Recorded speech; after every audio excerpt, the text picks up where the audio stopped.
Okay, he is. Everybody's here with the cameras. Things you see at night at McDonald's.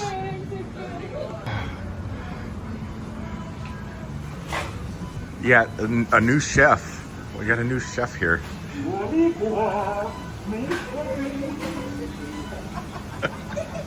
Making a Big Mac.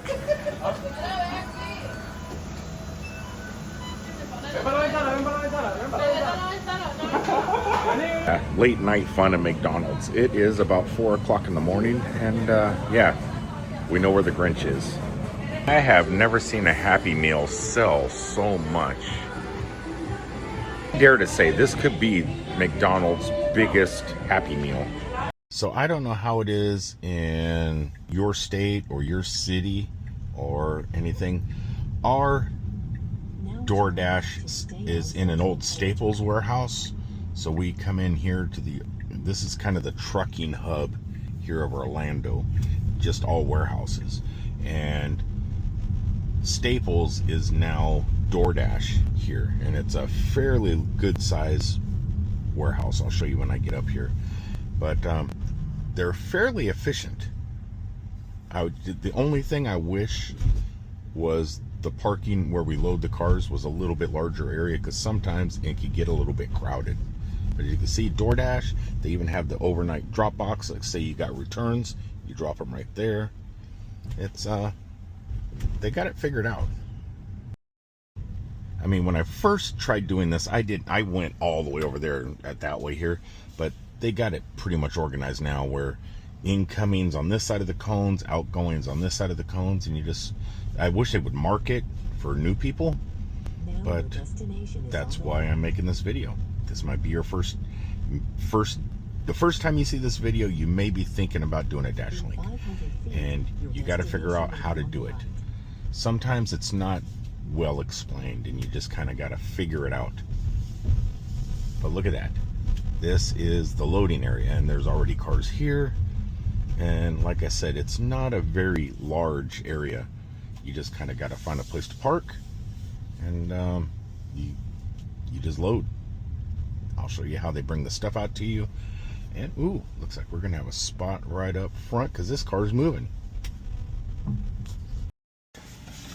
How are you doing, Dashers? What's up? How'd you know it was me already? How'd you know it was me? Look at this. So this is what I'm working with. There's 32 packages here. I like to go 1 through 15 or thereabout in one bag. You know, some in this bag all numbered up maybe to 20 something, and then the 30s up there, and the bigger boxes will leave an open space. And I write my stops with this little handy dandy ink pen as I get going, so I know 1, 2, 3. I know my stops, and I separate them all in my bags just to make it a little easier, because well, I get confused easy. So if you look at it, all these packages have little QR codes on them. You just take your phone, and here we go. Come on. What stop is that? Confirm that's stop 8. So that's stop 8. I put 8 in that bag. This is stop 12. I put 12 in this bag also. This is stop 7. Ooh, right off the bat, all low numbers. But that's easy. That's how easy it is. I just scan every one of those, put these in here, keep everything separated within bags. A lot of people just throw the stuff in. I like keeping it separate. And everything is done just by using the DoorDash app. Hey, Meta. Thank you, man. Oh, you're welcome. Y'all be safe. You too. All right, that's it. That's what I'm looking at. Very small today. I've had it packed. A lot of big boxes this time, but they're fairly light, so it's not a big deal. But 32 stops. That's not bad. $86. Shouldn't take about 2 hours. That's the plan. It looks like there's quite a few loads still getting ready to head out. Everyone here is loading up. Yeah, this is so much better than food. All right, so today's video, I'm just We're just heading over to the DashLink place. I'm going to show you guys what it's like to do a DashLink. At least the pickup process. That's what I'm going to show today. The pickup process and what it's like. We'll do a couple deliveries and tell you what I think of it. Has DashLink changed since its inception here in the Orlando area? A little. So what it's like is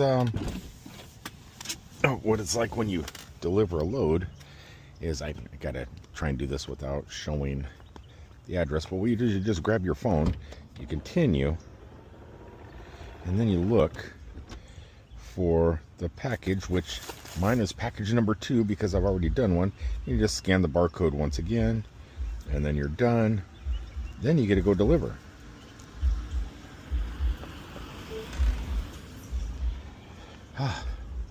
Keep my head to the ground. Keep the head to the ground. No address is shown. No address is shown. But you'll want to take a picture once you set it down.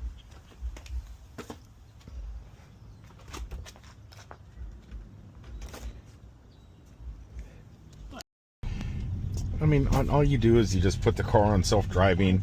It takes you where you need to go. This is like an incredible easy. DoorDash, sometimes their metric systems are what stops me from delivering food for them. But when it comes to DashLink, the pay is better. You don't have to go to restaurants and anything else and then wait and everything. You just pick up your orders, fill up your car, and you just go. It's super great, and I could do this every single day and I'd be happy. I had to shut the camera off real fast, but the gentleman that came out, he got his package. What a nice guy. Oh shoot, what a nice guy. Oh yeah. Definitely an easy job. So they really have learned how to streamline really well. You get loaded easy. They know who you are before you even get here, and they know your car, and you just pull up. They bring the stuff right out to you. They do have a QR code that you can show them if you've never done it before, but most of the time they know who you are and they don't even ask for the QR code. You know, they know what kind of car you drive, they know what you look like, they have all this stuff here. So when you pull up, they're ready. I don't know if they're watching you, you know, on the little map as you get closer, but they're ready for you. And it's actually really good. I do a lot of Walmart Spark, and I get a lot of batch orders, which is basically the same thing as this, just a little less miles. Walmart has less miles than DoorDash does. This is last mile delivery. For those of you that don't know what it is, DoorDash now has gotten into the Amazon Flex stuff, kind of, where people order things and they don't want to take their Amazon vehicles so far, you know, and then they have last mile drivers, which is basically what DoorDash is doing now. And yeah, it's gotten a lot better. They partnered with Amazon to get these Amazon lock gate code things, where when you pull up to a gated community now, a lot of them, not all of them, but a lot of them do have this Amazon key, that your phone is the key, and as you pull up, it unlocks for you. You just press the button on your phone and unlocks these gates, these security gates. So that's kind of nice, and I hope they work with more people to have it work in more places, because it's great. Other than that, I'm just ready to roll. It's like truck driving, but you're driving your car.